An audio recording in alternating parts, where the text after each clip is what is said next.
আওয়ামী লীগ নিষিদ্ধসহ ৩ দাবিতে শাহবাগ ব্লকেট কর্মসূচি চলছে। মধ্যরাতেও স্লোগানে উত্তাল হয়ে ওঠে শাহবাগ। নিষিদ্ধের প্রজ্ঞাপন ছাড়া ঘরে না ফেরার ঘোষণা দিয়েছেন এনসিপি সহ বিভিন্ন রাজনৈতিক ও সামাজিক সংগঠনের নেতারা। এছাড়াও বিকেল ৩টায় শাহবাগ সহ সারা দেশের বিভিন্ন পয়েন্টে গণজামায়াতের ডাক দেওয়া হয়েছে।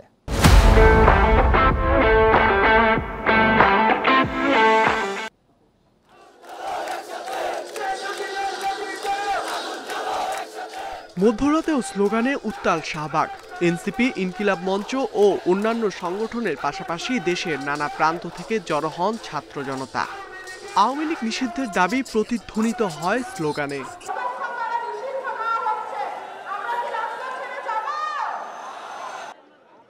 রাতে বড় প্রজেক্টরে দেখানো হয় ডকুমেন্টারি।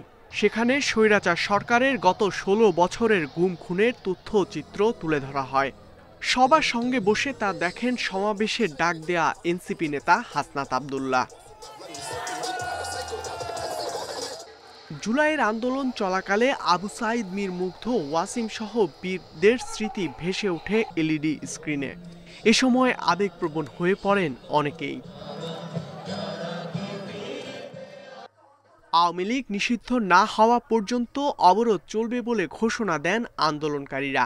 ২০১৩ সালে আমার দেশ প্রতিবেদন করেছিল শাহবাগে ফ্যাসিবাদের পদধ্বনি, আর আমরা এবার বলবো শাহবাগে ফ্যাসিবাদের পতন ধ্বনি। যেই শাহবাগ বাংলাদেশে ফ্যাসিবাদ এনেছিল, এই শাহবাগেই ফ্যাসিবাদের চূড়ান্ত কবর রচিত হবে ইনশাআল্লাহ। আওয়ামী লীগ আমলের ভুক্তভোগীদের শাহবাগে গণজমায়েতের আহ্বান জানান জুলাই আন্দোলনের নেতারা। বিডিআর হত্যাকাণ্ড থেকে ফেলানি ঝুলন্ত লাশ, ২০১৩ শাপলা চত্বরের হত্যাকাণ্ড থেকে রক্তাক্ত জুলাই। ছাত্র জনতার প্রশ্ন, আওয়ামী লীগকে নিষিদ্ধ করতে আর কত রক্ত প্রয়োজন? ইকরামুল কবির, ইন্ডিপেন্ডেন্ট নিউজ, শাহবাগ, ঢাকা।